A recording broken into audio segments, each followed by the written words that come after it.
Thank you very much, Carol. It is really, really cold this morning. 6:48. Sky-high rents in the current property market are making life difficult for would-be tenants. Some people, though, are finding a way around the problem by taking on a very unusual form of house sitting. Yes, they're paying very small rents to live in what would otherwise be empty buildings. Officially, they're known as property guardians. Tim Muffet is in South London. Tim, explain this one a little more to us. Yes, good morning to you. From Battersea in South London, a pretty expensive part of town. This is a former office building, unused at the moment, but check out this. Pretty nice spaces to live in, isn't it? £67 a week, bills included. But here's the deal. You have to become what's known as a property guardian, live in a disused building like this and keep an eye on it, basically try and deter vandalism and squatters. Now, this idea has been around for several years. However, recently there's been a real increase in the number of property guardians, and here's why.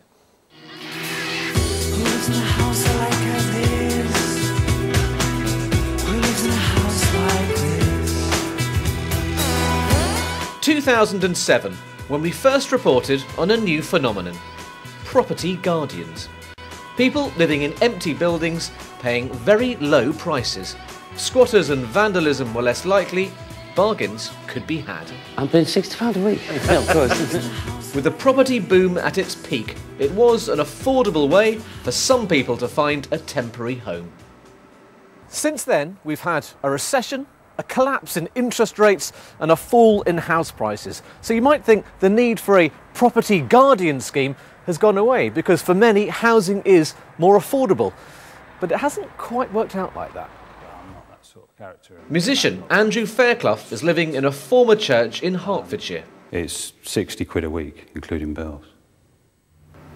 Since 2007, the number of property guardians like Andrew has actually shot up. All over there are vacant properties, whether they be commercial or residential. And you're hearing almost every week now about places getting vandalised or squatted in. Even people, they go on holiday and their places get taken over. And it takes them months to get squatters out, whatever. So places need to be looked after, they need to be maintained, they need to be inhabited.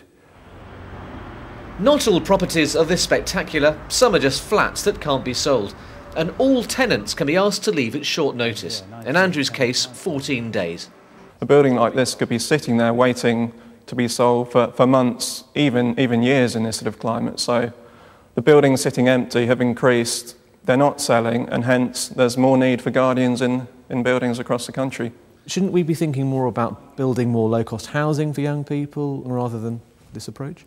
Well, we don't feel that we're compounding the problem, we're just alleviating it for the short term. So there is a hyperinflated problem in the housing market, and that's not something that we can do much about. The downsides are you don't know how long you're going to be in a place. So it could be between 3 months and 3 years, you never know. If I was in a normal rented accommodation, I'd be blowing most of my money on rent. Few musicians get to live somewhere as spectacular as this. Andrew does for £60 a week, bills included. Music to his ears.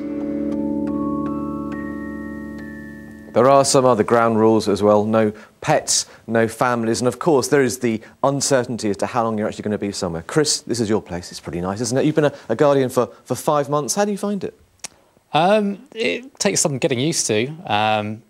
It's not every day that you get to live in an office building, but I do enjoy it, and I love the area of London that I'm living in, so it's great. And you've noticed quite a lot of competition, haven't you, amongst other potential guardians? Yes, that's right.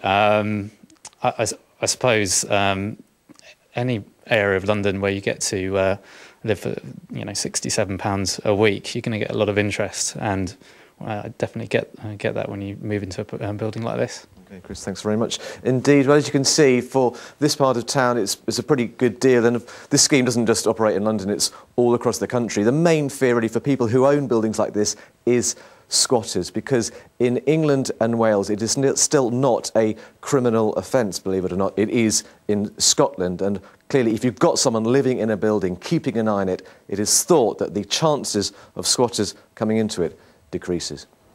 Good, Tim. Thank you very much for that. Interesting. Thanks very much, Tim. 7 minutes to 7 now.